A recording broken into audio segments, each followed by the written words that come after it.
Bueno, iniciamos con el frente de Superunda, que es parte de la iglesia de la Veracruz. Siguiente. Eh, Siguiente. Cuando iniciamos las intervenciones aquí, técnicamente cuando se inicia, cuando se hace un expediente técnico en conservación, se hacen las exploraciones, se hicieron las exploraciones hasta superficie. Y bueno, una de las cosas más llamativas en este frente es que teníamos hasta 15 centímetros de cemento con yeso colocado en la superficie en la superficie de este muro, ¿no? Teníamos una gran cantidad de cemento, teníamos inserciones de ladrillo moderno, em, si volvemos al anterior, por favor, descubrimos también la presencia de una antigua portada que estaba clausurada, ¿no? Cuya configuración arquitectónica, debido a que había sido picada totalmente, ya era imposible de descifrar. La documentación histórica que se encontró no describía exactamente el detalle de esta portada, pero sí señalaba, sí se veía en una foto, por ejemplo, muy en perspectiva, que existía esta pequeña portadita, ¿no? Como no se podía definir o intuir cuál era la imagen original que tuvo, se decidió dejar así, ¿no? Como una portada arrancada con los ladrillos expuestos. Sin embargo, sí se les aplicó una pátina de un químico especial que evite de que esto se disgree o que se genere mayor o que se progrese el deterioro del mismo, ¿no? Siguiente. Entonces, en el anterior, por favor. Entonces, la Veracruz en realidad fue un frente bastante complejo porque tenía estas gruesas capas de cemento, tenía muros muy intervenidos.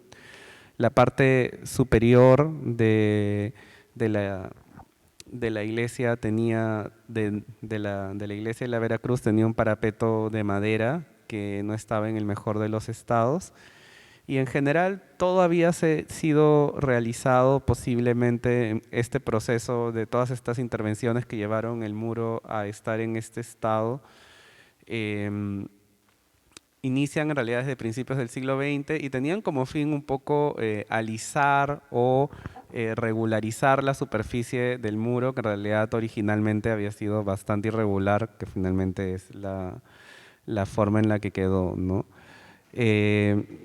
También se descubrieron algunos problemas estructurales, no tan fuertes, pero sí, por ejemplo, desconexiones en las esquinas, ¿no? En las que se colocaron llaves con fibra de carbono, ¿no? Y algunos otros aspectos más. Pero lo importante en este muro fue devolver su configuración original, ¿no? Eliminando todas las capas modernas.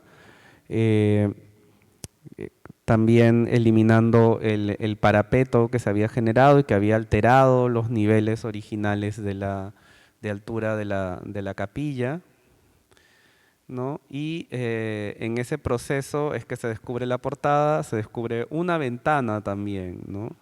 Y una ventana que daba hacia un arco al interior de la capilla, de la capilla iglesia de la Veracruz, ¿no? Que bueno, también es una de las pocas intervenciones interiores que se han realizado. Siguiente.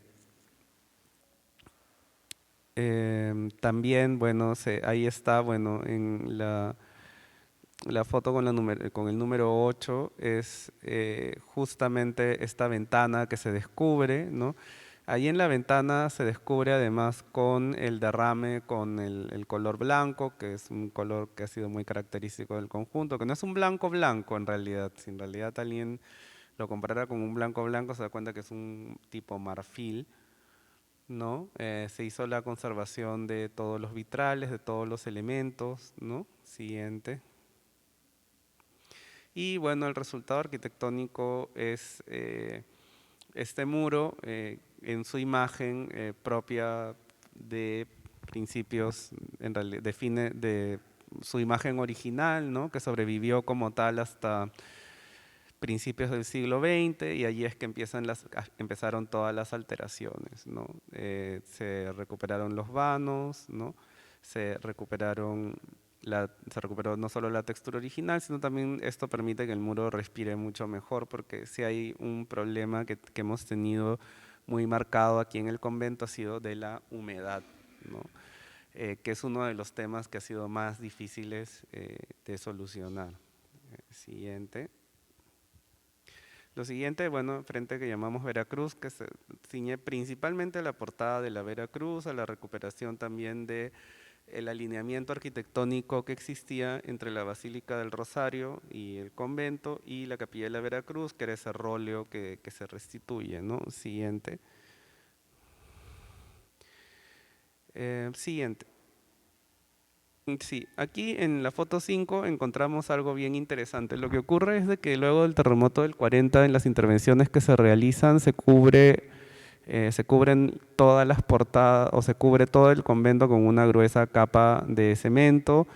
En realidad, en el caso, por ejemplo, de la portada del Rosario, prácticamente se rehizo, se picó un montón de la arquitectura original y se volvió a hacer en cemento con cambios ornamentales. Igual en la portada de la portería. En la portada de la Veracruz lo que se descubrió es que debajo de la gruesa capa de cemento todavía existía la portada original, ¿no?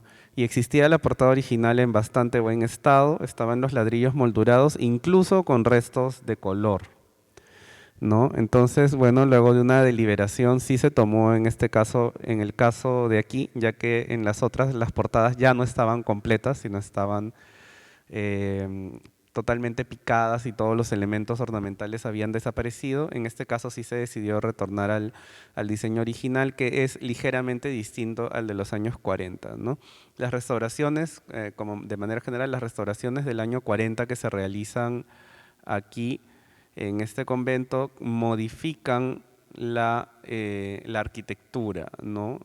Por ejemplo, le añaden elementos ornamentales o le añaden cosas que no eran parte del programa o de la arquitectura original, ¿no? A estas portadas, ¿no?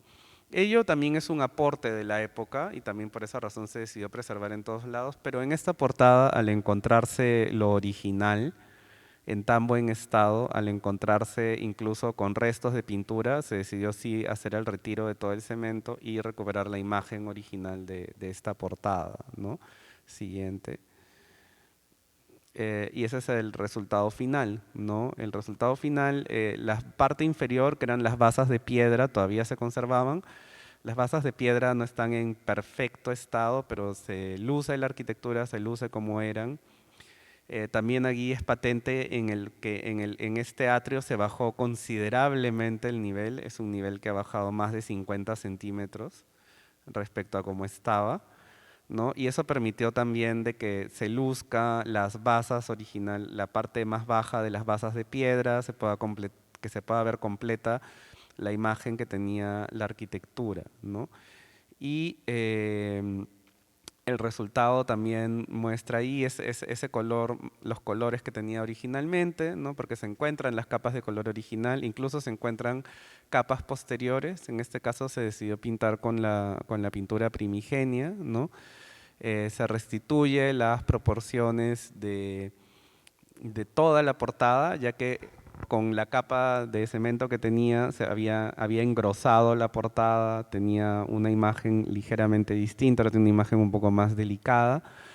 Eh, y también, bueno, eso sí, salen algunos elementos ornamentales que habían sido insertados en la restauración, en las modificaciones que se hacen en el año 40, ¿no? Aquí también se ve la conexión la conexión y armonización arquitectónica entre la iglesia de la Veracruz y la Basílica del Rosario, que es ese róleo con unos balaustres de madera, ¿no? Que desapareció a principios del siglo XX, ¿no? Cuando se hace la modificación de principios del siglo XX, lo que hacen es subir con un parapeto la altura del Rosario, ¿no? Y luego del terremoto del 40 hacen lo correcto porque ese parapeto era tan alto que colapsa. eh, pero el problema es de que igual dejan un nivel un poco alto en la Veracruz y por esa razón no existía un amarre arquitectónico como lo había existido siempre entre Veracruz y la Basílica del Rosario en el conjunto, ¿no? Siguiente. En el nártex era una parte bastante afectada por la humedad. Siguiente. ¿No? Por tal razón, todo el interior se decidió que estaba todo cubierto de cemento, se decidió retirar ese elemento incompatible, ¿no? En algunas se descubrió que fue bastante interesante las basas de piedra, ¿no? Las basas de piedra originales, tanto en el exterior del nártex como en su interior, que es lo que pueden ver ahora, o sea, que tiene este acabado de un muro rugoso, pero que hacia las esquinas tiene, sobre todo en la parte baja, unas piedras perfectamente canteadas, ¿no? Esa era parte de la composición arquitectónica original, ¿no?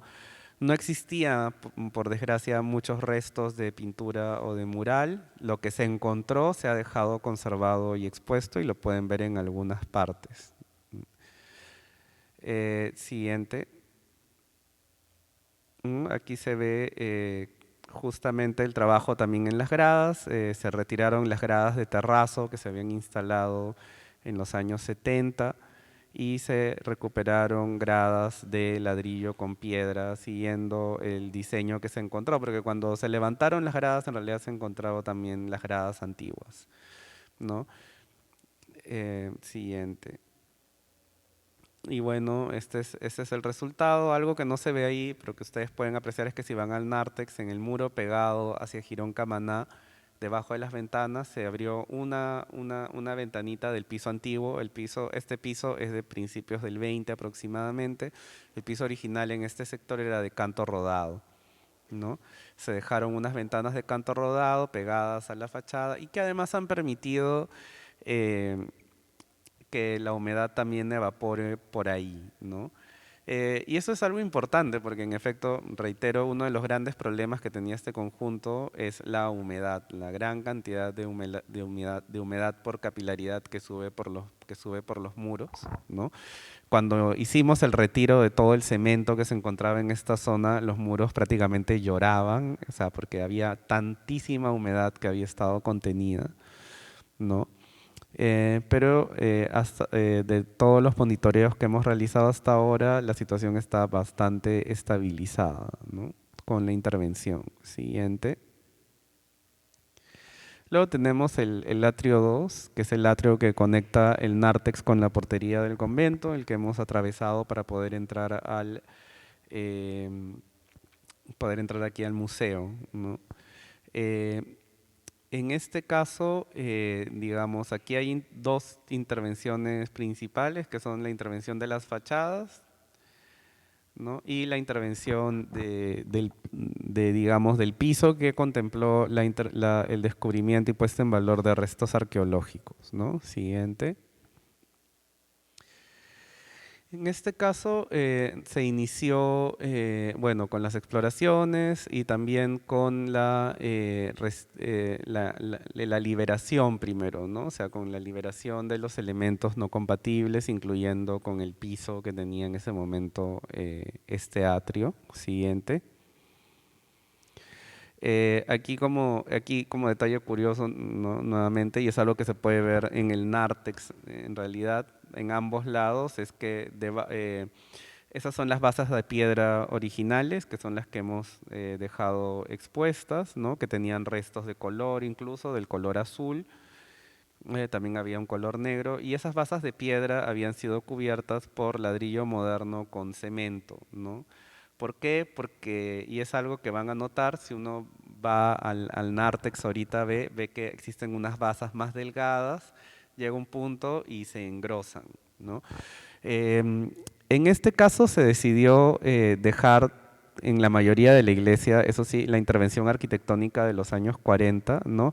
Y aquí, porque lo que ocurre es de que lo que ocurre con la intervención de los años 40 es que todo se engrosa, todo engorda un poquito.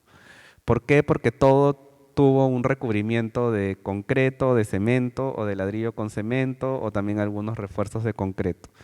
Entonces, estas basas de piedra eran más delgadas. Entonces, si ustedes van ahora al nártex, ¿no? Van a notar eso, van a notar de que están las basas de piedra originales conservadas y más arriba hay algo, algo con un pequeño grosor que continúa, ¿no? Originalmente todo continuaba así, más delgado. Siguiente. Aquí se hicieron intervenciones en los muros, ¿no? Se hizo intervención en el muro de Quincha. El muro de Quincha, las parantes de madera, salvo algunos, estaban en buen estado. Los que estaban en mal estado se retiraron. Se había creado un suple en la parte superior, en la donde está el muro con el vitral de los santos peruanos, que se había crecido en altura, también a mediados del siglo XX, se decidió volver a su nivel, volverlo a su nivel original, se decidió también retirar toda la gruesa capa de cemento y yeso que tenía, ¿no? Siguiente.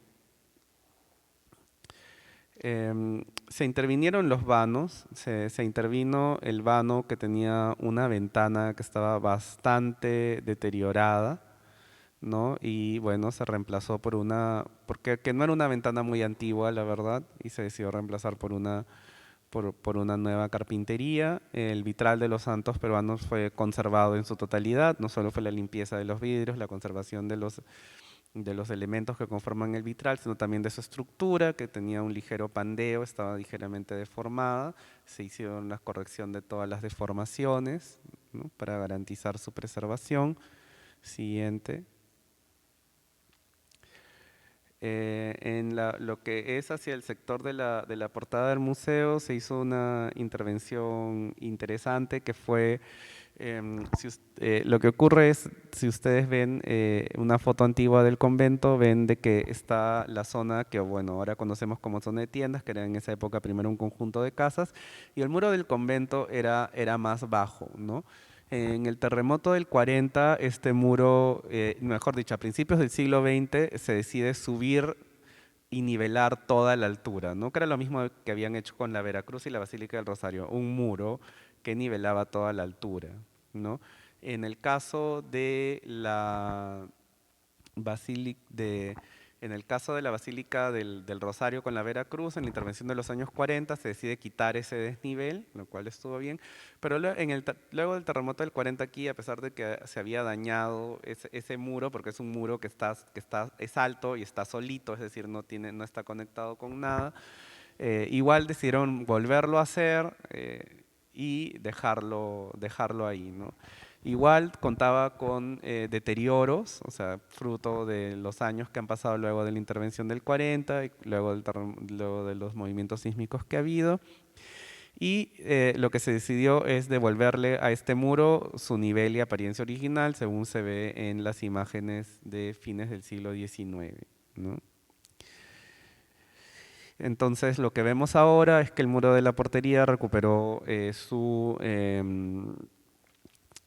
su forma original, que era este muro más bajo, ¿no? Posiblemente más antes de que se construya este edificio de lo que llamamos la zona de tiendas, que en realidad este edificio de la zona de tiendas es de principios del siglo XX, ¿no? Y más antes de que existieran las casas del siglo XIX que se ven en fotos antiguas, posiblemente la portería del convento habría tenido como un solo nivel bastante alto, ¿no? Y luego engancharía con otras zonas del convento más altas. Pero eso es todo lo que todo parece indicar ello por tanto las evidencias fotográficas como las evidencias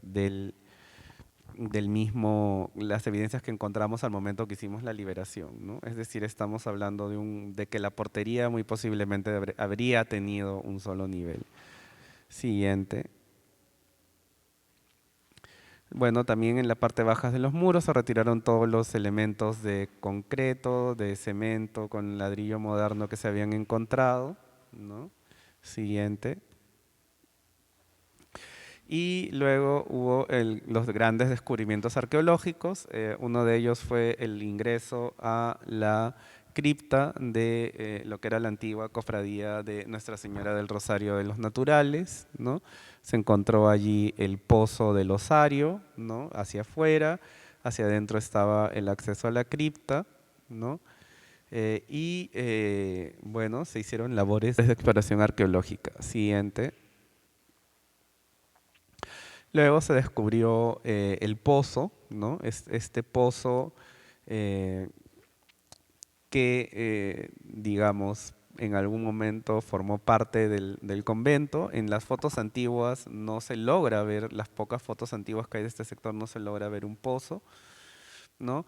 Pero bueno, nosotros creemos que tiene conexión también con el nombre de esta calle, que era la del Pozuelo de Santo Domingo. Entonces es posible que se refiriera a este pequeño pozo que, si bien era de uso del convento, en realidad tenía, posiblemente habría forma de acceder a él, para acceder a agua. Bueno, ahí eh, en la documentación que se buscó, se investigó, no se logró tener mayor claridad sobre esto, pero sí fue con un hallazgo arqueológico bastante interesante. Siguiente. Y este es el resultado en los pisos, ¿no? Se decidió dejar expuesto los elementos que se encontraron, ¿no? Se han colocado unas barandas muy ligeras, muy puntuales para evitar dañar los elementos. Se dejó descubierto el pozo, se dejó descubierto parte del antiguo piso de canto rodado, se dejó al descubierto unos canales que llevaban o salían de este pozo, ¿no? Siguiente. Los muros igual, en los muros, en la parte baja incluso se ha dejado la piedra vista para dar la sensación, además de que estamos en un ambiente, de un ambiente arqueológico, ¿no? En un ambiente que es un ambiente que ha sido explorado, ¿no? También se ve allí el muro de la portería, ¿no? Donde, como digo, ha vuelto a su nivel original. Ese era el nivel y la altura original que tenía ese muro, y nosotros creemos que posiblemente toda esa crujía, ¿no? Y que justamente tenía este elemento curvo, ¿no? Que lo ya nivelaba con la parte del convento que tenía dos niveles, ¿no? Siguiente. Bueno, luego viene lo que llamamos la zona de tiendas, que es un edificio en realidad que reemplaza a varias casas que se ven en fotos más antiguas, y que se construye en los años 20, ¿no? Es un edificio que es la parte más nueva del convento, aunque rehúsa partes antiguas, porque en las exploraciones que realizamos sí encontramos detrás de los revoques algunos restos de pintura o de otros de las casas antiguas que se encontraban ahí, algunos colores, algunos morteros, ¿no? Sin embargo, se decidió sí o sea, dejar el edificio con esa imagen que tenía desde los años 20 en ese caso. Siguiente. En este caso se hizo la liberación, ¿no? Los muros tenían, en algunos casos, era una estructura un poco mixta, porque en algunos casos teníamos los muros que quedaban de las casas antiguas, principalmente en lo que está más pegado hacia la portería, y hacia el otro ya teníamos muros de una construcción de principios del siglo XX, ¿no? Em, otro detalle que es importante es que el segundo nivel tenía unas deformaciones porque eh, habían perdido elementos de madera en la quincha y ello había generado unas deformaciones, se estaba deformando, ¿no? Y ahí también se hizo una intervención en el techo y en los paneles de quincha para estabilizar la estructura, ¿no? Siguiente. Bueno, ahí se ve un poco algunas de las intervenciones del segundo nivel en los muros de quincha, ¿no? Se recuperaron las cornisas, los elementos ornamentales. Hacia el interior se hizo la estabilización que menciono, ¿no? Siguiente. Y bueno, como resultado fue la zona como la ven ahora, ¿no? En este caso, bueno, justamente la zona de ese balcón que ven ahí es la zona que tenía una deformación, que si lo ven en Google Street View van a poder ver, ¿no? Que estaba un poco inclinado hacia la calle. Eh, Se ve allí ese espacio vacío, incluso donde ven que está el farol ahí, que curiosamente ese espacio vacío nosotros pensábamos que allí habría habido una puerta, algo, pero en realidad siempre fue así. Incluso hemos encontrado los planos de este edificio, que es un edificio del siglo XX, ¿no? Y siempre fue así. Siguiente. El siguiente frente es lo que llamamos el muro de lunetos, ¿no? Y el muro testero, ¿no? Que era que en realidad es, bueno, el muro testero y los muros del crucero en realidad serían, ¿no? Son los muros del crucero, el muro testero y este muro de lunetos, ¿no? Que es la parte de la restauración que ha tomado más, una de las partes que tomó más tiempo. Siguiente. Eh, el muro que llamamos nosotros de lunetos, o los muros de lunetos, son dos, ¿no? Los que son los de la Veracruz, que son los que estamos viendo ahí, y los que dan hacia la Basílica del Rosario. Uno se dirá, pero en ese espacio no hay lunetos ahora en la Basílica del Rosario, y es porque en realidad son los restos de una edificación anterior. Siguiente. Y en efecto este muro con lunetos, ¿no? Que ahorita no cumple ninguna función estructural y estaba cubierto por eh, un muy delgadito muro moderno de ladrillo con cemento, ¿no? Uno retiró ese elemento moderno y apareció esto, ¿no? Que, bueno, en el argot interno de la obra le llamábamos el muro arqueológico, porque en realidad era como un descubrimiento arqueológico, ya que este muro contiene elementos que no cumplen ninguna función ahorita en la iglesia, sino son un resto de una edificación anterior. Siguiente. Y ese es justamente el arranque de los lunetos de una etapa anterior de la iglesia, que eran muy ornamentados, ¿no?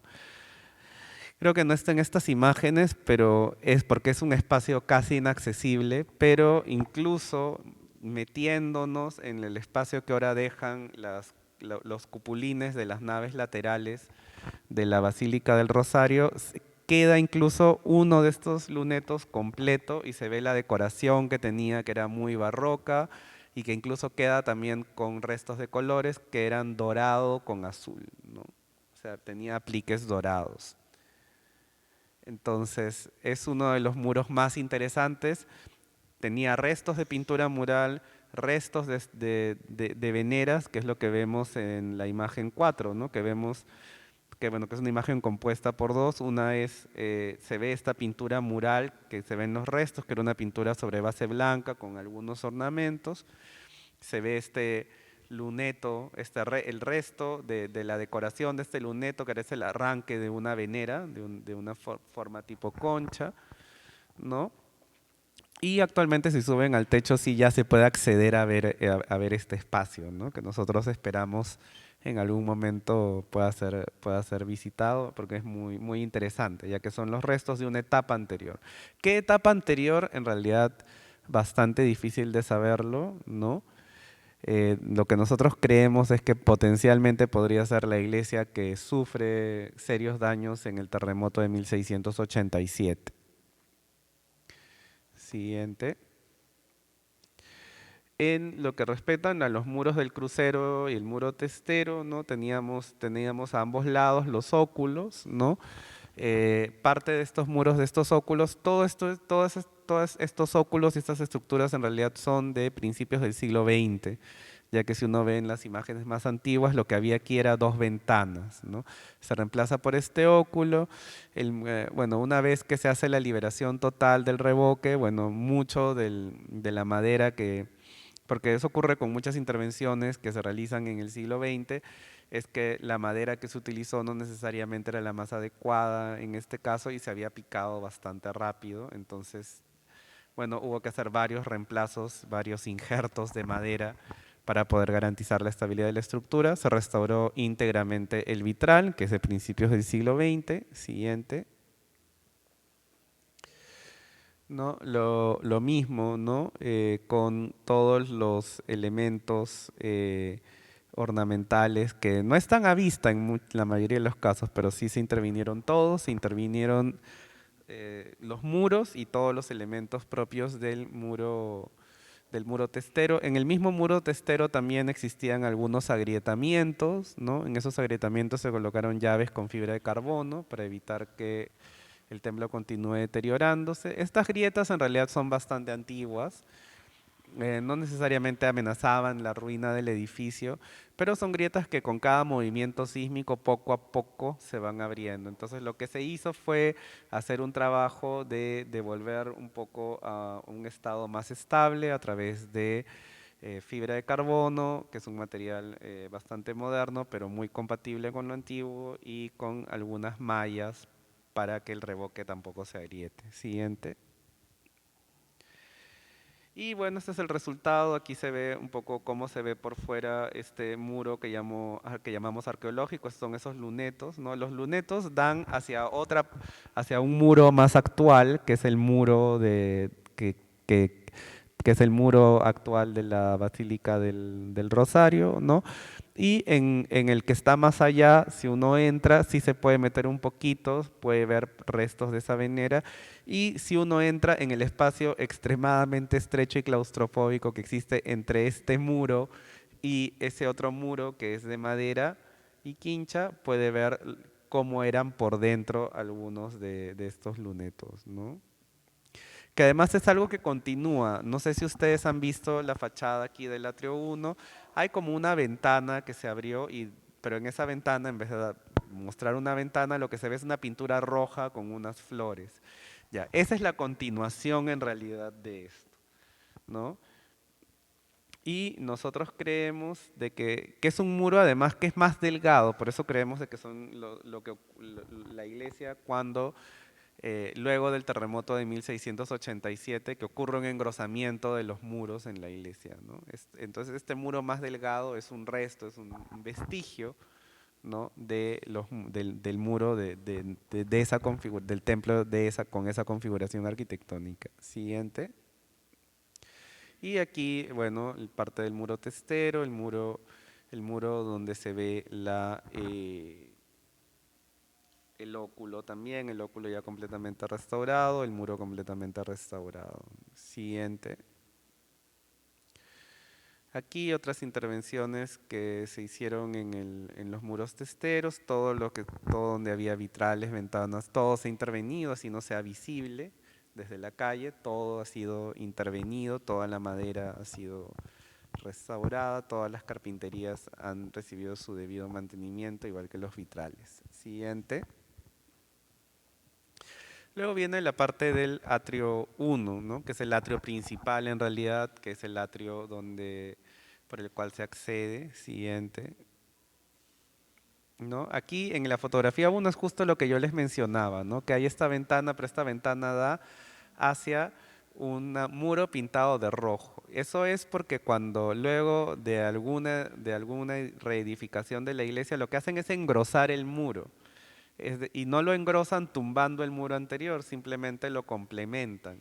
Entonces, cuando nosotros estábamos haciendo la intervención, descubrimos por detrás de este muro un luneto de ladrillo, porque también en el espacio, insisto, casi claustrofóbico que existe entre el muro actual, entre, digamos, los cupulines y lo que lo sostienen que vemos en las naves laterales de la Basílica del Rosario y este muro, uno llega a ver también cómo era la configuración interna de este luneto. Nosotros lo que pensábamos cuando descubrimos el luneto fue, bueno, vamos a abrirlo hacia afuera.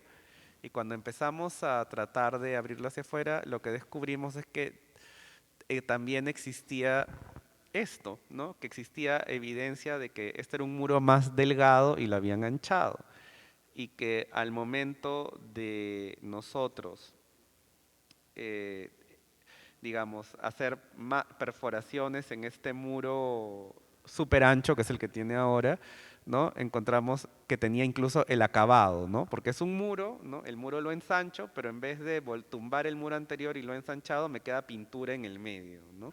Y esa pintura roja, posiblemente de un acabado muy similar al que tenemos en la Iglesia de la Soledad, es lo que aparece ahí, ¿no? Siguiente. Aquí también implicó lo que en la portada, bueno, en primer lugar en el 4 es otra pequeña ventana arqueológica que se ha dejado descubierta, que son unas vasijas de arcilla que están ancladas al piso, ¿no? Y que están conectadas con un canal. Nosotros no está del todo claro de ¿Qué función cumplía este elemento? La hipótesis nuestra es de que podía ser un elemento para aliviar los muros de la humedad capilar. ¿Qué ocurre? De que incluso en esa época ya la iglesia sufría de problemas de humedad por capilaridad, porque estamos en una zona aparentemente bastante húmeda, ¿no? Y es algo que es una de las cosas que más nos llamó la atención, una de las cosas que más se ha intentado mitigar durante este proceso de restauración, ¿no? Mitigar y reducir la humedad alta que tenemos en la iglesia, ¿no? Otro tema importante fue de restituir el remate de la portada, ¿no? El remate de la portada que se ve en las fotos más antiguas era un remate con un San Juan Bautista, ¿no? Un San Juan Bautista colocado sobre una basa neoclásica, ¿no? Que era parte de la composición original de la portada de Matías Maestro. Frente a esta basa había como un pequeño frontoncito en el que había un carnero, ¿no? Que es parte de la composición típica con la que siempre se pone a San Juan Bautista con el carnero, con el cordero, perdón. Y bueno, si bien la portada se dejó, porque sí se ha dejado la arquitectura tal cual la dejó o la definió Harterre cuando hace la reconstrucción o restauración de esta iglesia en los años 40, sí se decide restituir este elemento, ¿no? Como parte de tratar de restituir la imagen del conjunto tal cual llegó, porque bueno, esta iglesia tuvo una remodelación importantísima a principios del siglo XIX y ahí quedó su imagen cerrada por más de 100 años. Y esa es la imagen un poco a la que buscamos apuntar, ¿no? Dejando, eso sí, muchos elementos de la restauración del año 40, como la portada, ¿no? Pero sí se restituyeron muchas cosas perdidas como esta imagen de San Juan Bautista, que además resulta muy significativa, ya que el nombre de la provincia dominica es la provincia de San Juan Bautista. Siguiente. Otra de las intervenciones que para mí es una de las intervenciones que más interés siempre me generan es la intervención que se hizo con la Virgen de la Portería, ¿no? Ese es el estado en el que nosotros encontramos la Virgen de la Portería. Era una imagen que uno podía intuir que era antigua, pero no la veía o incluso le hacía alguna pequeña exploración superficial y uno pensaba, pero esto es nuevo porque es de yeso, parecía de yeso. Y lo que ocurre es que era una imagen que le habían colocado un empaste de yeso en todo el rostro, ¿no? Ya no conservaba las manos, tenía una tela encolada muy gruesa con un engrudo muy grueso, muy duro, ¿no? Y tenía un niño que no calzaba bien, el niño también tenía un recubrimiento de yeso, ¿no? También tenía esta ropa, ¿no? Que era como no era una tela encolada como la técnica tradicional de tela encolada, sino era como un yute sumergido en una mezcla de yeso con algún adicional, posiblemente yeso con cemento, ¿no? Eh, entonces, bueno, parte de la restauración de la portada era sí también devolver a la Virgen de la portada. Y esta imagen que había sido guardada por los padres, ¿no? Bueno, dicho sea de paso, quiero aprovechar también el momento para reiterar el agradecimiento que nosotros tenemos por el acompañamiento eh, muy productivo, muy proactivo que tuvimos de los padres dominicos. La verdad es de que nos han recibido en su casa, nos recibieron en su casa de manera excelente y hemos trabajado de manera excelente, de manera conjunta, ¿no? Entonces sí, aprovecho también la oportunidad aquí para mencionar ello. En el caso, bueno, de la Virgen, se hicieron ya exploraciones más profundas, porque si uno solo hacía una cala, seguía en el yeso, entonces tuve que hacer una exploración un poco más profunda, y es lo que se ve en la segunda imagen, y se ve de que no es que tenía una capita de yeso, no era literalmente un empaste completo en todo el rostro, ¿no? Los ojos de vidrio se encontraban muy deteriorados. Siguiente. Una vez que se libera toda, bueno, primero se hacen estudios para tomar la decisión de si es que se liberaba esta especie de tela encolada o no, se hicieron algunas prospecciones y se decidió hacer la liberación. Luego de eso se hizo un escaneo tridimensional de la imagen, ya que la imagen había perdido muchas piezas, había perdido las manos, la terminación de los brazos, había perdido parte de la parte baja, ¿no? Y había perdido al niño original porque este niño también es antiguo, pero era un niño que aparentemente iba solo, porque tenía parte de o sea, estaba parado sobre una base que también estaba cortada, ¿no? Entonces, bueno, se retiró todo y lo que se hizo fue un escaneo tridimensional de la Virgen, ¿no?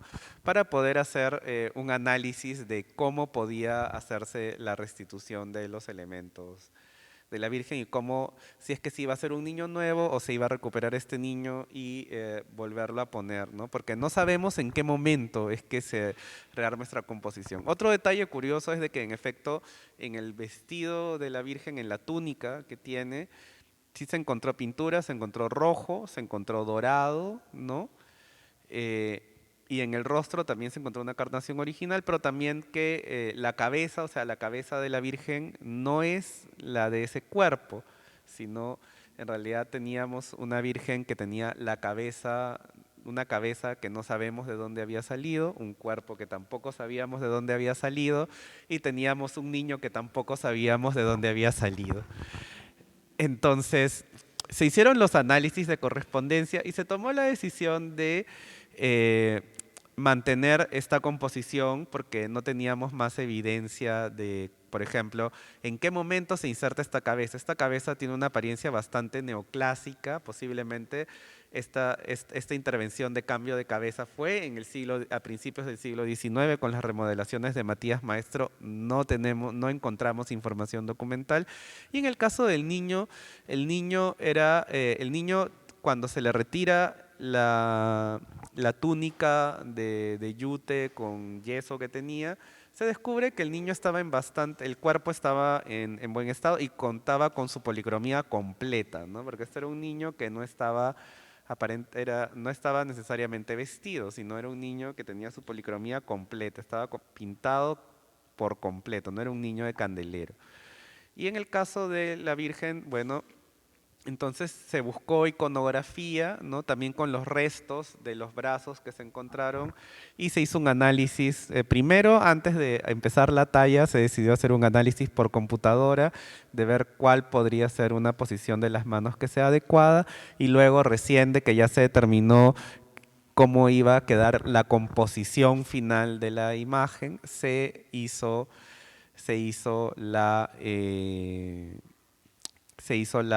se hizo, digamos, el tallado, ¿no? Para evitar de que durante el tallado ir y venir, ¿no? Se hizo primero este modelado. Siguiente. Este es el caso del niño, ¿no? En la primera foto vemos una ventana, no tenía un empaste de yeso tan grueso como el de la Virgen, ¿no? Por eso al principio incluso nosotros en un momento dijimos, y de repente la Virgen es nueva, pero el niño sí es antiguo. Bueno, resultó que ambos eran antiguos, pero no del mismo conjunto original. Y aquí se ve justamente los momentos donde nosotros descubrimos que el niño tenía todo el cuerpo policromado. La policromía, si bien no estaba perfecta, estaba en buen estado. Otro detalle curioso es de que el niño tenía pegados brazos que tampoco eran suyos, entonces estamos hablando de que no solo había o sea, también el niño tenía partes que no eran suyas, pero las habían unificado todas. Siguiente. Ese es el trabajo que se hizo con el niño. En este caso es ya cuando se libera y una de las cosas que descubrimos es que conservaba un ojo de vidrio original, pero en el otro lado había perdido el ojo de vidrio original y lo que le habían puesto era un vidrio cualquiera y lo habían pintado. Entonces se le volvió a poner un ojo de vidrio y se volvió a pintar, ¿no? También se le colocaron brazos proporcionados con el cuerpo, ¿no? Siguiendo las guías que nos daba el cuerpo. Siguiente. Se restauró la silla también, ¿no? Que es una silla, nosotros creemos, de fines del XIX, principios del siglo XX, ¿no? Con detalles neogóticos, ¿no? Y bueno, en la foto 4 vemos un poco el resultado final. Siguiente. Pero prefiero mostrarlo así, en una comparación entre la imagen como la encontramos y el resultado final, ¿no? En el resultado final, dentro de las cosas que salieron de los estudios, es de que por lo menos la Virgen había era claro de que la imagen tenía un anclaje para tener una corona, era claro que la imagen tenía el cabello recogido de tal manera para posiblemente tener una peluca o una mantilla, ¿no? Y se decidió hacer se decidió hacer algo que es perfectamente reversible, que es colocarle la peluca, colocarle una mantilla, un manto. Al niño se le colocó un paño de pudor nada más, ¿no? No se hizo una fijación, se hizo una fijación ligera para no dañar la imagen, ¿no? Pero sí queda como detalle para el más observador de que en efecto este niño antes iba solo, de que la base, o sea, el pie del niño no da directo con la Virgen, sino están los restos de la base. ¿Por qué dejamos esa base?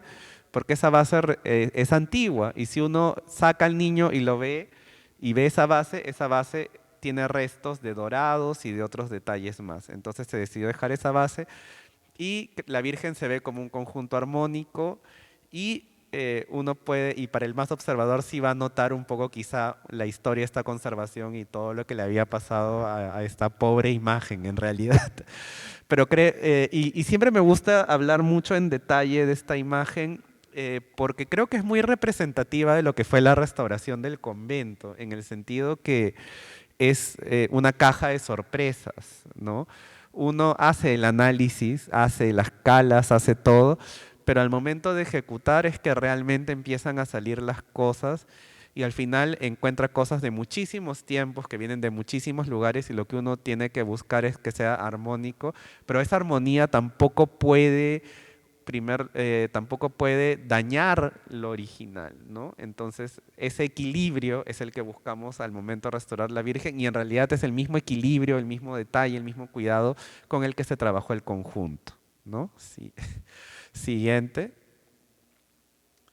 Eh, Aquí, bueno, la torre también fue una intervención bastante más compleja de lo que parece. Yo me acuerdo que una vez eh, alguien no muy amistoso me dijo, pero bueno, tanto gastas en esa iglesia y solo estás pintando. Yo le dije, no, no, o sea, la torre, gran parte de los morteros revoques originales se habían perdido. Lo que teníamos principalmente sí también es la arquitectura que heredamos de Jarterré, ¿no? Pero mucha de esa había tenido daños. ¿Por qué? Porque muchas de las molduras están hechas sobre una malla metálica, que era la costumbre de los años 40, y esas mallas se oxidan y eso va generando fisuramientos en las molduras. Entonces sí se hizo en la torre, aparte del pintado, en realidad todo un trabajo de conservación de todas las molduras y de todos los elementos de los años 40 y también de los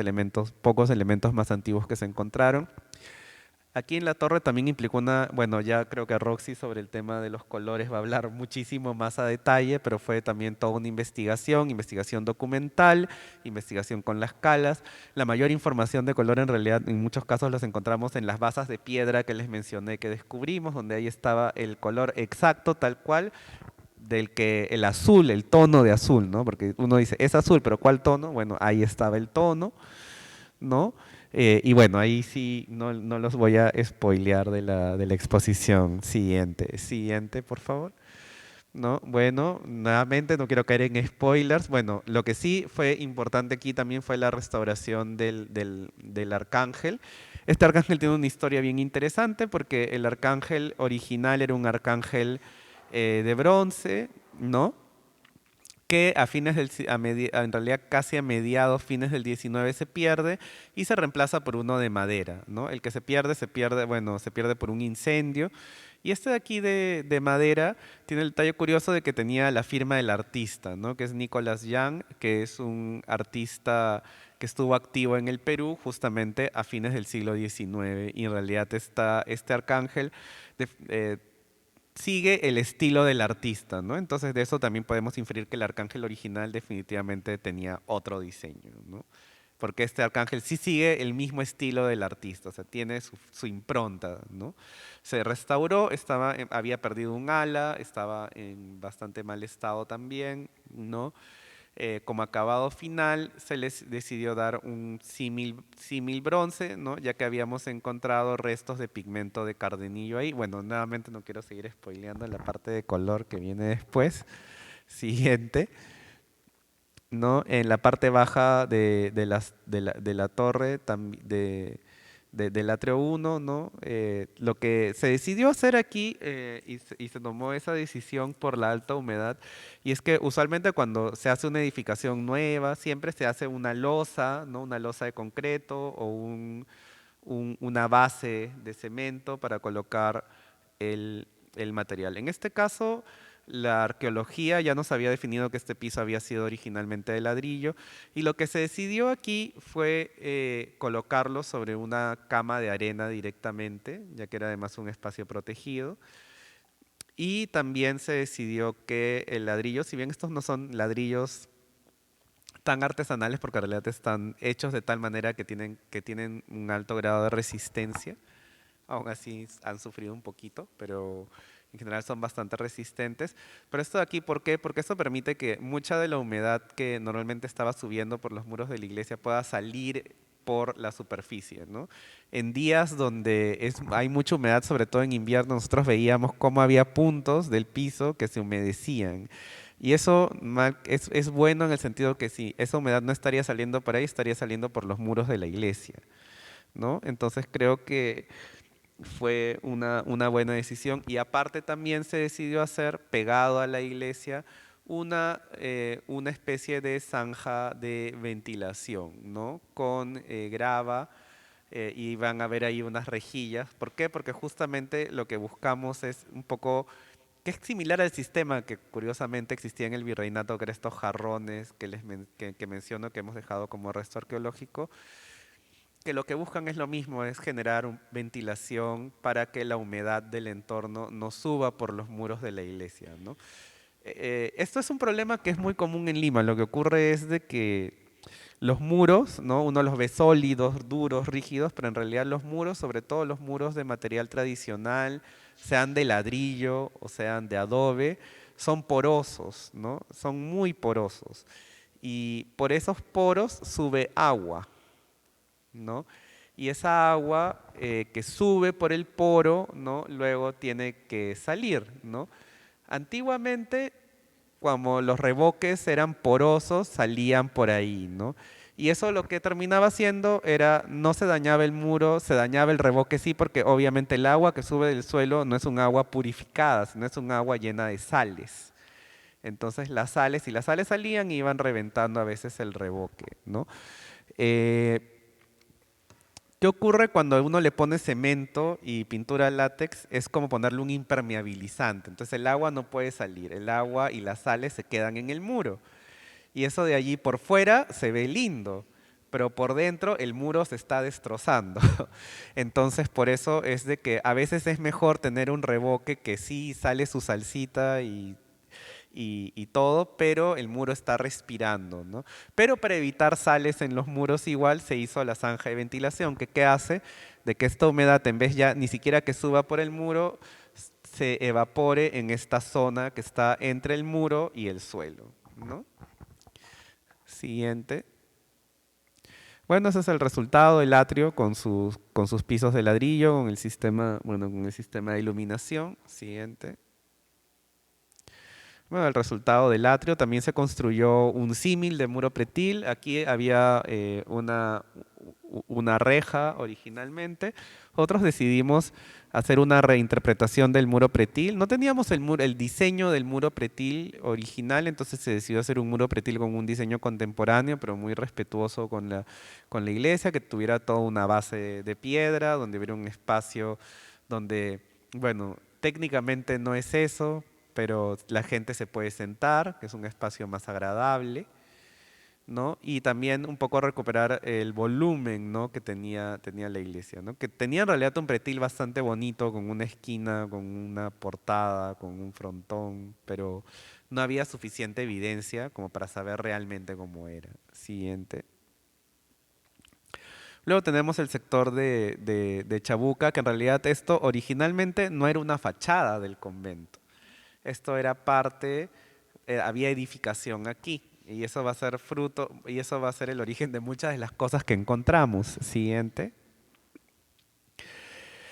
Cuando nosotros descubrimos este muro, es un muro lleno de parches, ¿no? Tenía unos arcos de ladrillo, ¿no? Y estos arcos estaban tapiados. Y también descubrimos puertas, ventanas tapiadas. Y estas puertas eran en realidad ambientes interiores. Descubrimos arcos cortados, ¿no? Algunos de estos elementos que parecen contrafuertes, en realidad era el arranque de un arco y ese arco lo cortaron en un momento.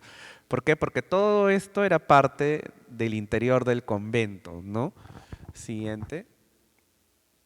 ¿No? Entonces ahí vemos los vanos, ¿no? O sea, vemos ese dintel y eso es una puerta, ¿no? Obviamente ahí ya no hay una puerta, ¿no? Porque hay un muro y esa es la vía pública, pero originalmente ahí hubo una puerta, ¿no? Igual con muchas de las ventanas. Siguiente.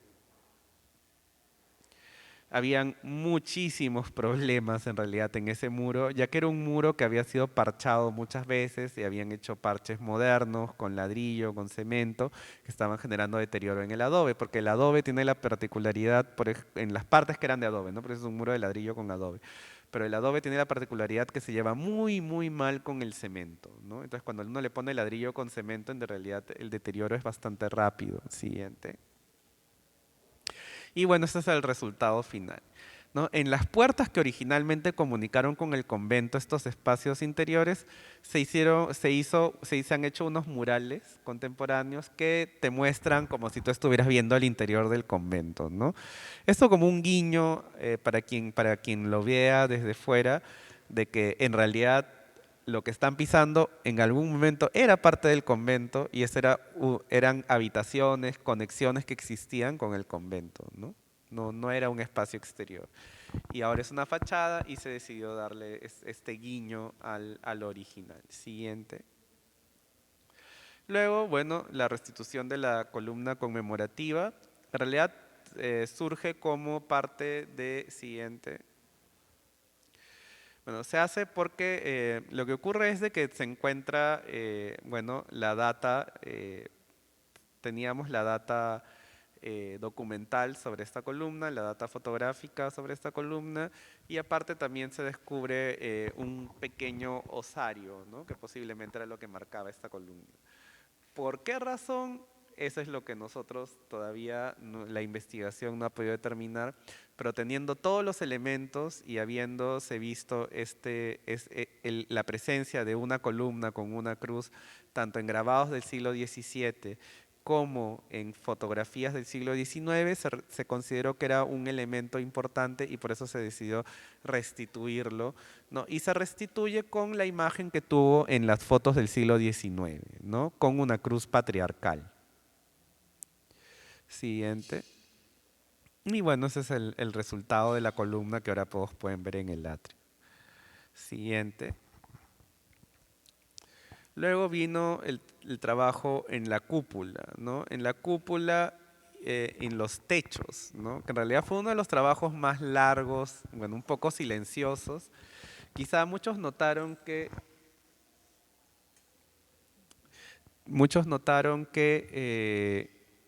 el, que durante un tiempo entraban a la iglesia y habían unos grandes andamios, ¿no? Esos andamios se colocaron como soporte de la estructura de la cúpula. ¿Por qué? Porque se hizo cambio de muchísimas piezas de madera de la cúpula, porque la cúpula estaba bastante deteriorada en su estructura. Entonces eso implicó el cambio de varias piezas. Para evitar de que al yo cambiar esas piezas, retirarlas, la cúpula colapsara, ¿no? Se hizo un andamiaje al interior, ¿no? Que nos permitió a nosotros hacer la intervención con tranquilidad. Y también, bueno, fueron bastante comprensivos los padres y también nuevamente les agradecemos por ese apoyo, ¿no? Siguiente, ¿no? En los techos en general, lo- los techos tanto en la Veracruz como en el Rosario se hizo un tratamiento, se retiraron las maderas que estaban en mal estado, se retiraron los encañados que estaban en mal estado. En el caso de la Veracruz, la linterna prácticamente era una galleta y se tuvo que volver a hacer, ¿no? Se restituyeron las cruces que habían perdido las cúpulas y las linternas. Siguiente. ¿No? Y en el caso de la linterna que tenía la iglesia de la Veracruz, había este Padre Eterno que estaba pintado de negro, ¿no? y se hizo la restauración, ¿no? Y se descubrió que era policromado. Nosotros creemos que esto en realidad habría sido parte originalmente de un retablo, no sabemos cuál, pero se volvió a colocar, eso sí, recuperando su policromía y su imagen original, ¿no? Eh, Siguiente. Aquí vemos, esta es la cúpula de los camarines que tiene la, la iglesia, ¿no? Este es el camarín del Santísimo Sacramento que está detrás del altar mayor. No se ve desde la calle nada, pero igual se intervino porque el objetivo fue intervenir todas las cúpulas, todos los techos y todos los paramentos para garantizar la conservación de este templo, ¿no? Siguiente. Y que bueno, este es en realidad casi el último slide. Y esta es la intervención que se hizo de la cúpula del camarín de la Virgen, ¿no? Se tuvo que trabajar con bastante cuidado aquí porque el interior del camarín, no sé si conocen el camarín de la Virgen del Rosario, pero es un espacio bastante delicado, lleno de pinturas, ¿no? Y se hizo igual la intervención de todo lo que es la estructura, ¿no? de este cupulín, igual garantizando, evitando de que se intervenga esta capa interior, ¿no? Eh, y bueno, creo que este es el último slide. Siguiente, bueno, es el agradecimiento. Agradezco que hayan escuchado esta exposición un poco larga. Ha sido como un tour por la obra, ¿no? que se ha realizado. Ha sido una obra que en realidad nos ha costado muchísimo poder llevar a cabo. Es una de las obras más grandes que ha hecho ProLima. Es una obra que estuvo llena de sorpresas, ¿no? Sorpresas que siempre eran una mezcla de alegría y preocupación, ¿no? Alegría en el sentido de que descubrir cosas siempre es bello. Preocupación en el sentido de que naturalmente financiera y administrativamente significaban un peso para nosotros, pero que al final igual la palabra creo que termina siendo alegría, la alegría de haber intervenido aquí, en este lugar tan importante, uno de los lugares más importantes del centro histórico, tanto arquitectónica como históricamente, el haber podido descubrir tantas cosas. En realidad la exposición se queda corta, podría yo haber expuesto mucho más cosas, ¿no? Eh, pero creo que lo que he mostrado es un panorama muy general de todo lo que se ha descubierto, ¿no? Ha sido largo, ha sido complejo, pero también satisfactorio y bueno, muchas gracias a todos por escuchar. Tengan ustedes muy buenas noches. Bueno, antes de comenzar la ponencia, la exposición, quiero comentarles que esta es la primera vez que cromatología, el área de cromatología va a exponer, ya que el área es nueva, se ha creado en el 2022 por una necesidad que es la salvaguarda de los colores del Centro Histórico de Lima, más conocido como el CHL, muy querido, nosotros le decimos así, y es en este caso muy importante porque es la identidad, es la piel que nosotros vamos a resguardar dentro de esta área, ¿no? Que es nueva. Siguiente, por favor. La metodología de cromatología, de la investigación del color, va a comenzar con varios ejes. Cromatología tiene más o menos 8 ejes, pero para el análisis y para el trabajo que se ha realizado en el color de Santo Domingo, se han utilizado 4 ejes. Siguiente, por favor. Una de ellas es investigación, laboratorio, gabinete y conservación. En este caso, en la investigación voy a cederle para que dé la palabra mi colega Fabiola Rodríguez, que es de la especialidad también conjuntamente de conservación y restauración. Ella va a explicar sobre la parte histórica, artística, sobre la historia de arte, sobre la historia del arte, y con ello vamos a empezar la ponencia. Vamos a empezar, por favor, con la parte de la investigación y sin omitir una parte muy importante dentro de la especialidad, que vendrían a ser las normativas patrimoniales, porque como conservadores y restauradores, también nos basamos en una deontología. ¿Qué significa esto? Una ética profesional para poder aplicar en la restauración y conservación de distintos bienes, ya sean bienes muebles o bienes inmuebles. En este caso vamos a rescatar algunos de ellos, ¿no? Ya que se trata de monumentos históricos. Vamos a citar la Carta de Venecia de 1964, que en este caso rescata bastante, ¿no? Cuya finalidad gira en conservar, revelar, en este caso, el bien patrimonial, considerando, en este caso, la historia, ¿no? Considerando los anexos históricos que pueda haber, la información previa, lo que nosotros podríamos llamarlo como la historia de, ¿no? Después tenemos la Ley de Patrimonio Nacional, la 28296. En este caso, esta ley, si bien lo indica, ¿no? Su fin es conservar, proteger y rehabilitar, y en algunos casos, ¿no? También en el caso sea necesario, restituir, ¿no? En casos oportunos. Ordenanzas municipales, ya que al basarnos en un municipio tiene la funcionalidad de velar también, no solamente el promover, sino velar por el patrimonio que el municipio per se conserva. Tenemos también la Convención del Patrimonio Mundial, del cual el Estado peruano fue partícipe en 1972, en la cual se compromete a también proteger el patrimonio cultural, ¿no? Revalorarlo, dar esa puesta en valor. Siguiente, por favor.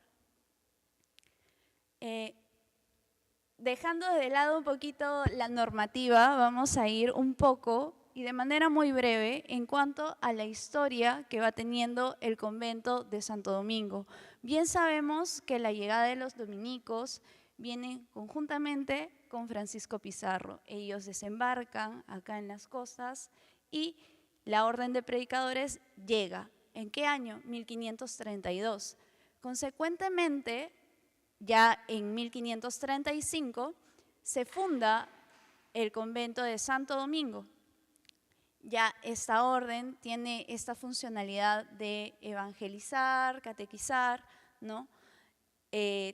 Todo lo que conllevan estos asuntos eclesiásticos. Ya en 1536 se da la primera iglesia, ¿no? Se construye, pero su orientación es muy diferente a la que conocemos ahora, ya que está orientada del sur a norte. Esto posteriormente se reajusta a mediados de 1539 y se reubica el templo con una dirección hacia el este. Ya a mediados de 1578, el retablo de mayor se termina de construir, la iglesia asimismo también, ¿no? Y para ello también cerca de acá, en la hacienda de Limatambo, ¿no? Se construye, se forma en la hacienda de Limatambo como un punto de acopio de los materiales constructivos que iba a tener, en este caso, que facilitarían la construcción, en este caso, de la iglesia de Santo Domingo. Siguiente, por favor. Ya. Ahora, dentro de las evidencias gráficas, documentales y pictóricas, ¿no? Tenemos distintos puntos a acotar, distintos vestigios, sobre todo de los acabados que ha tenido, incluyendo también a la par narraciones bibliográficas, ¿no? Testimonios que a nosotros nos aportan bastante para poner la puesta en valor, en este caso, del convento de Santo Domingo. Siguiente, por favor. Este es un claro ejemplo de ello, ¿no? En la primera imagen podemos ver el grabado de la iglesia por Meléndez. Es la primera, en este caso, evidencia que se tiene en cuanto a la estructura, ¿no? De manera de la época, ya que estamos hablando de mediados de 1600, ¿no? Podemos ver cómo están distribuidas la torre, ¿no? Por unos 3 niveles, ¿no? Su bóveda, su cúpula, linterna y un elemento que remata.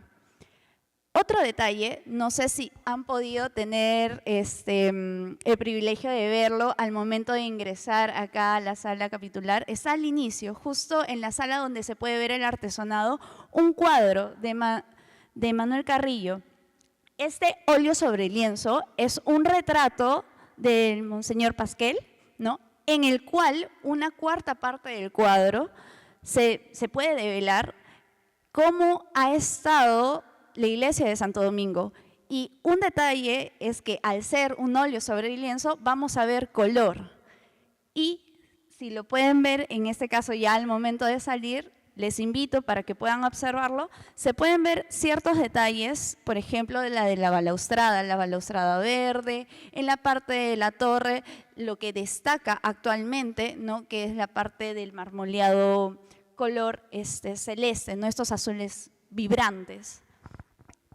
Siguiente, por favor.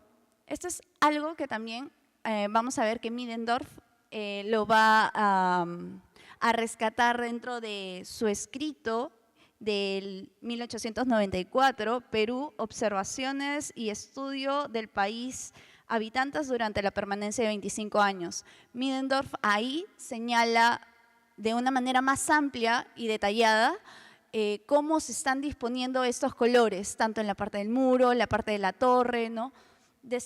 Destaca mucho. Y vamos a ver que acá en la vista de Torre de Santo Domingo, en este caso Pasoldán, ¿no? Este registro a través del grabado, vamos a ver cómo van a ver ciertas variaciones. Ahora, ¿por qué se dan estas variaciones? Hay distintos sucesos que van a acontecer todo ello y en primera instancia son los desastres naturales, ¿no? Tenemos 4 terremotos a destacar que van a ser un punto por el cual la arquitectura propia de Santo Domingo va a cambiar. Y esto a la par del gusto de las personas que están, en este caso, con cierto poder, ¿no? Cabe recalcar que también, junto con ello, están los distintos estilos artísticos que se van manejando en los periodos, y uno de ellos a destacar es el de Matías Maestro, que se da a inicios del siglo XIX. Pero volviendo un poco a los desastres naturales, tenemos en este caso a rescatar en primera instancia el de 1678, ¿no? En el cual las partes afectadas fueron la nave central y algunas cúpulas en los laterales, ¿no? Gracias a Dios, la parte de las bóvedas, algunas se han podido conservar hasta ahora, y la manufactura también.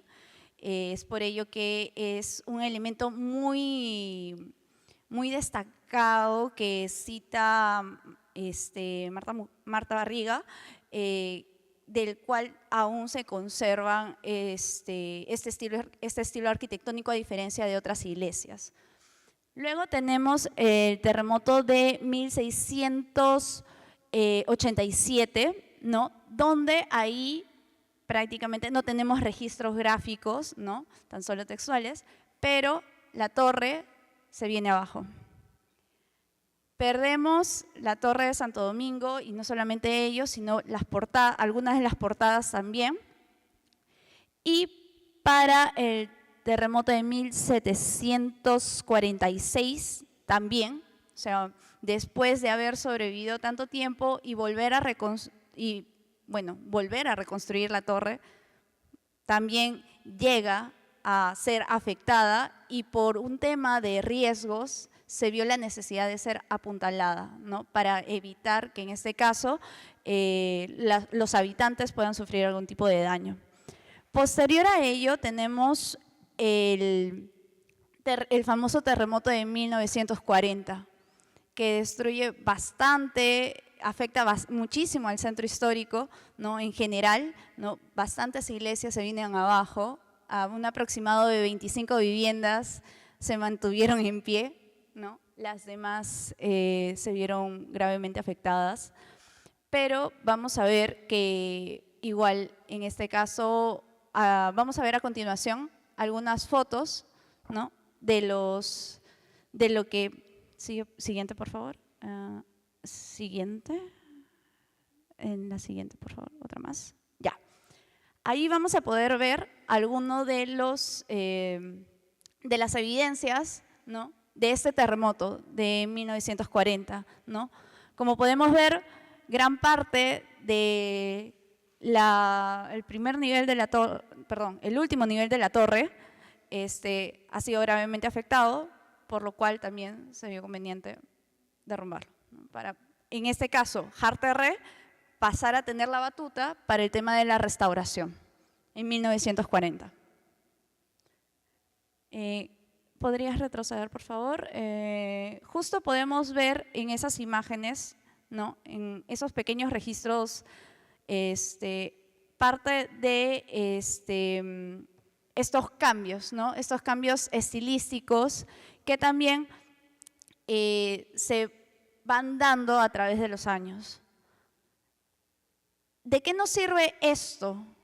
Estas fuentes históricas, gráficas y textuales a nosotros nos sirven como médicos de arte para poder saber en dónde podría haber cierta evidencia o cierto vestigio de elementos originales, ¿no? Es como tener una antesala, ¿no? de en dónde saber buscar. Junto con toda esta información ya recopilada, ¿no? vamos a entrar a los elementos arquitectónicos analizados, que en este caso vendrían a ser las fachadas principales, ¿no? La torre del campanario, que ante bastantes restauraciones y bueno, ante bastantes caídas y reconstrucciones y restauraciones, se ha podido investigar estos procesos, cuántos tiempos de policromía han habido, y en este caso mi colega Roxy les va a informar más al respecto, o las portadas, para poder así desencadenar en una propuesta de color, ¿no? que va a dirigir y que va a marcar sobre todo el acabado que va a tener el bien inmueble. Han escuchado a los dos profesionales, tanto a mi colega Fabiola, que es de la especialidad, ¿no? de la disciplina de conservación, y al arquitecto Juan Manuel Parra.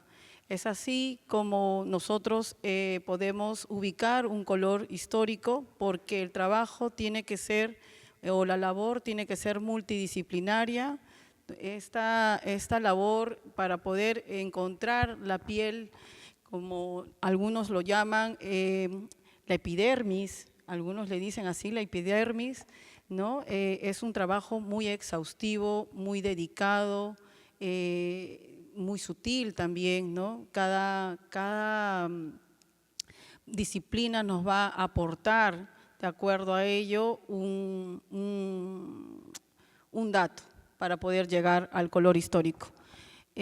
Podemos ver en la lámina, las escalas estratigráficas son muy importantes para poder nosotros determinar el tipo de estratos, los tipos de colores, hasta llegar, como se dice, hasta la parte del soporte, o como podríamos decir, si es que lo comparamos con los seres humanos, hasta en los huesos se le puede decir eso, ¿no? Entonces, en este caso podemos ver en la lámina, en una casona, los restauradores de ProLima están en unas escaleras telescópicas, liberando capa por capa hasta llegar al alma de ese predio. Y en el caso del lado del lado izquierdo, se está liberando las capas de pintura negra que esconden el material de bronce, y eso es en otros tipos de materiales. Siguiente lámina, por favor. Podemos ver aquí en esta lámina cómo el color puede influenciar bastante en los predios, también influencia mucho en las emociones. Yo, sinceramente, si es que primera vez que cuando estábamos buscando los colores, cómo han estado pintados anteriormente, no me imaginaba que estaba pintado de rojo, un rojo escarlata, un rojo muy intenso, no sé, y eso a mí, el rojo a muchas personas como que da esa forma de, la característica de ser un poco más apasionado quizás, pero también a su vez puede darte ese un poco agresivo, creo, me parece, ¿no? Y en cambio después, en la segunda imagen viene el melón con blanco, un blanco ostra, ¿no? Un blanco ostra que te lleva a una tonalidad como si fuera un papel bond, o sea, es muy plano. Y yo me preguntaba, ¿cómo es posible que tanto patrimonio que hemos tenido de nuestros antepasados han quedado, se había quedado mucho tiempo en el olvido, ¿no? El color es muy importante porque con ello nosotros podemos ver las características de cada elemento, la majestuosidad que puede encerrar cada monumento o cada predio, en las pinturas, también en las obras de arte. Y en la tercera foto veo que tiene color rojo, tiene el amarillo, ha sido toda una paleta y un juego de colores ahí que sinceramente me da mucha pena esa fotografía porque siento que ahí ha habido mucho descuido y quizá no ha tenido en ese momento una importancia a la piel de Santo Domingo. Siguiente, por favor. Como hemos estado comentando, el primer inicio para poder nosotros obtener el color, realizamos una cala estratigráfica.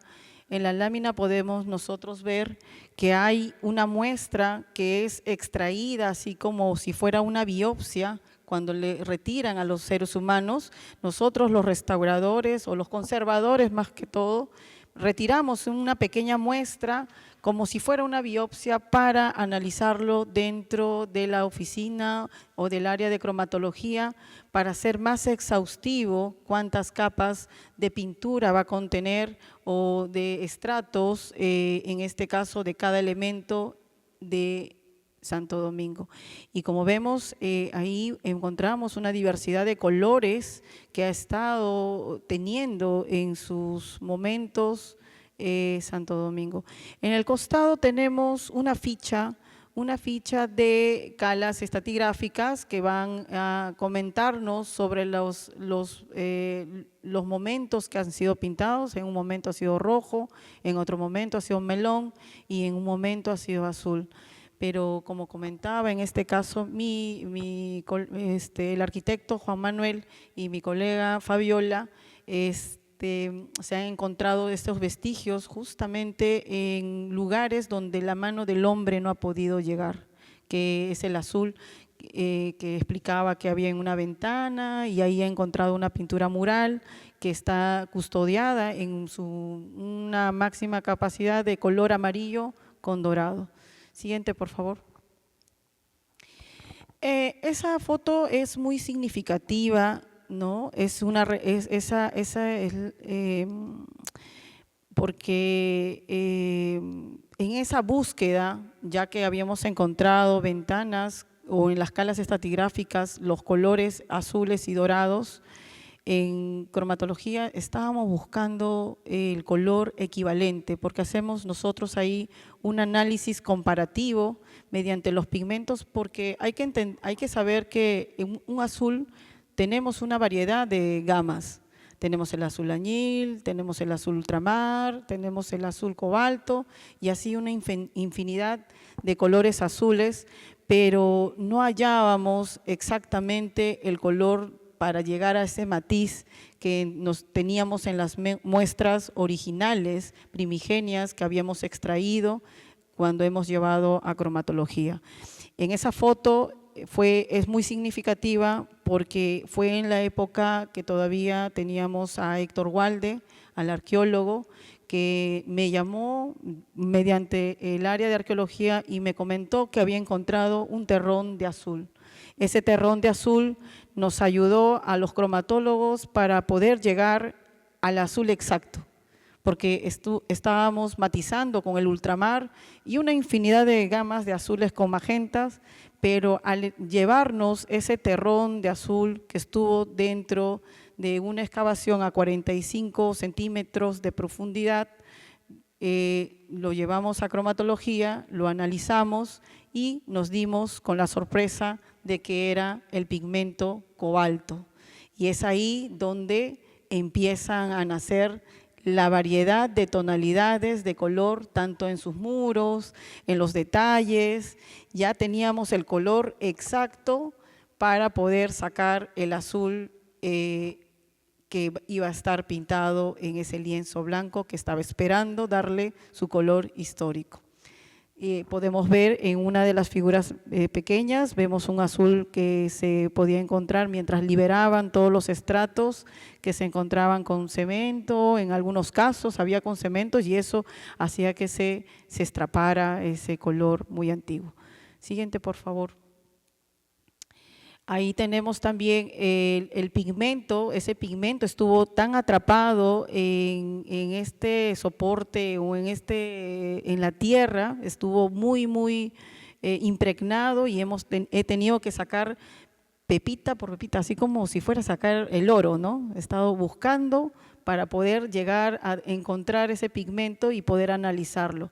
En las imágenes, en esa lámina podemos ver unas placas Petri que contienen las muestras de diversas tonalidades, las cuales en un análisis comparativo hemos podido matizar y llegar al color exacto. Siguiente, por favor.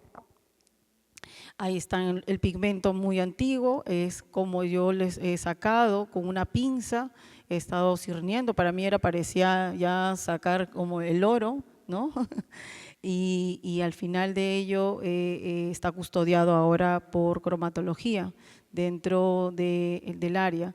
Y bueno, están invitados si desean conocerlos. Creo hemos traído ahí en la mesa, tenemos el pigmento de la excavación y ese pigmento es el azul que tanto queremos, pero hasta yo es posible que le podría poner el color de Héctor Walde, porque ahora está muy arriba en el cielo vigilándonos a nosotros. A ver, siguiente, por favor. Se hizo para ver más que todo el pigmento, cómo era su tonalidad. Lo llevamos a esta máquina del estereoscopio para ampliarlo y ver, para realizar ese análisis comparativo, y también lo llevamos a un microscopio, ¿no? En este caso a un 0,65 para saber un poquito más sobre su tonalidad. Siguiente, por favor. La determinación de un pigmento y propuesta de color es bajo estos tipos de máquinas, porque en sí, para la parte de la ciencia, tenemos otros tipos de máquinas que se van a hacer, estas muestras podrían llegar a esas máquinas. Ya hemos mandado el pigmento a Francia para que se le realice el estudio previo científico con sus Max Bauer y otras máquinas más, pero al irse a Francia definitivamente ese pigmento ya no va a regresar, porque al ser determinado por estas máquinas ya esos materiales van a ser destruidos, ¿no? Porque son altamente, lo destruyen para analizar todo su tipo, su componente de tipos de minerales. Próximamente lo vamos a tener, pero por el momento en cromatología, en ProLima, estamos haciendo un análisis comparativo y en este caso con las máquinas que podemos nosotros tener dentro de la oficina. Siguiente, por favor. Es ahí donde ya nosotros, de acuerdo ya a los colores, ya teniendo el azul cobalto, hemos podido llegar a las gamas, a los colores cobaltos, a los ultramar, ¿no? Entonces, es como ahí tiene una muestra con unas pantoneras, en este caso con unas pantoneras que vienen del extranjero. Nosotros trabajamos mucho con pantoneras españolas, italianas, ¿no? Y buscando una gama para poder llegar a la muestra original. Siguiente, por favor. En el tema de los texturados, mediante la historia, mediante los documentos, porque el trabajo en sí es multidisciplinario, mediante las elevaciones coloreadas hemos podido ver que y las calas estratigráficas, que las columnas están pintadas de color azul. Y es ahí donde empezamos a hacer también los colores de acuerdo a las texturas, ¿no? Y vamos viendo en algunos casos el marmoleado, se ha pintado con este pigmento mineral, se ha dado para poder plasmarlo en los soportes de Santo Domingo en su torre del campanario. Siguiente, por favor. Bueno, en estas láminas vemos la fusión. En una de las imágenes podemos ver el cobalto tiene una tonalidad verdosa y el ultramar tiende a los magentas. Cuando se combina con la cal, ya hacen toda esa magia para poder nosotros plasmar dentro de, ponerlo sobre el soporte de lo que nos pide cada patrimonio. Siguiente, por favor. Esas gamas, por ejemplo, en esas láminas podemos ver la diversidad de colores que hemos podido obtener. Le damos esa facilidad a todos los profesionales para que puedan elegir el tipo de color que va a estar expuesto o pintado, ya que hay que entender una cosa. El color que se va a elegir de cada una de lo que se ha matizado va a comandar o armonizar con los otros elementos que contiene la fachada. Al obtener todos esos colores, se elige uno de esos 4. Se va a elegir uno y ello va a ser pintado. En el caso del ángel, como comentaba el arquitecto Juan Manuel Parra, me di con la sorpresa porque pensé que era de metal. Y cuando llegué a subir a revisar el color, resulta de que era de madera. Entonces, hemos llegado a esa tonalidad haciendo las mezclas, porque también tenemos dentro de cromatología los colores cardenillos, y es una variedad de las corrosiones de bronce que lo tenemos custodiado, lo hemos sacado, se ha sacado, en este caso las corrosiones del monumento de Bolognesi, y es ahí donde nosotros podemos tener esa variedad de verdes de corrosión por parte del bronce. Entonces, haciendo la comparativa o el análisis comparativo, hemos llegado a un verde cardenillo, que es justamente con lo que se pinta el ángel de madera que contiene la torre de Santo Domingo. Siguiente, por favor. En el caso de los dorados y azules, también ha pasado por ese proceso del matizado. También hemos visto la armonía, de acuerdo a ello van a coordinar. Muchas personas me preguntan y me dicen ¿por qué el color a veces es un poquito gris? ¿No? No es porque se supone que Lima tiene mucho color, debe ser más vibrante, debe ser más colorido, ¿no? Pero les comento que todos los predios están hechos a la cal y por ser cal es agrisado. O sea, su base principal, la cal hace de que el color sea colorido Lima, pero también a su vez sea elegante, sea sutil, ¿no? Siguiente, por favor. Bueno, y después de hacer todo el matizado, lo llevamos a una elevación coloreada donde ya se dispone los colores de acuerdo a los elementos que contiene el predio o el monumento, en este caso Santo Domingo, ¿no? Un color muy, muy importante para el centro histórico, un color que es considerado divino, un color que es considerado majestuoso y es el predio más grande que nos representa el color azul, que va a comandar ahora para que todas las casonas que estén en Girón Camaná y Girón Conde Superunda así tengan los colores rosas o colores verdes, van a tener un punto del cobalto para que entre ellos se amarren y armonicen. La lectura de dar un color, en este caso los cromatólogos tenemos un trabajo bien arduo porque vamos a revisar y dar a estos monumentos que son grandes, porque van a ser los principales, los que van a comandar en cada jirón. Siguiente, por favor. Y es así como del melón y el blanco ostra más 4 blancos pasa al color cal, a ese blanco tipo algodón con ese azul cobalto, con sus columnas marmoleadas, y para que podríamos nosotros para llegar a ese color tan majestuoso hemos tenido un trabajo muy fuerte y ha sido de varios años, ¿no? Ya con ello creo que esa es la última lámina, si no me equivoco, o hay otro más. Y bueno, ahí tenemos una frase, ¿no?, que un amigo me lo pasó, que dice: de todos los regalos de Dios, para el hombre vidente, el color es el más sagrado, el más divino y el más solemne. Gracias, creo, es la última lámina. Muchas gracias.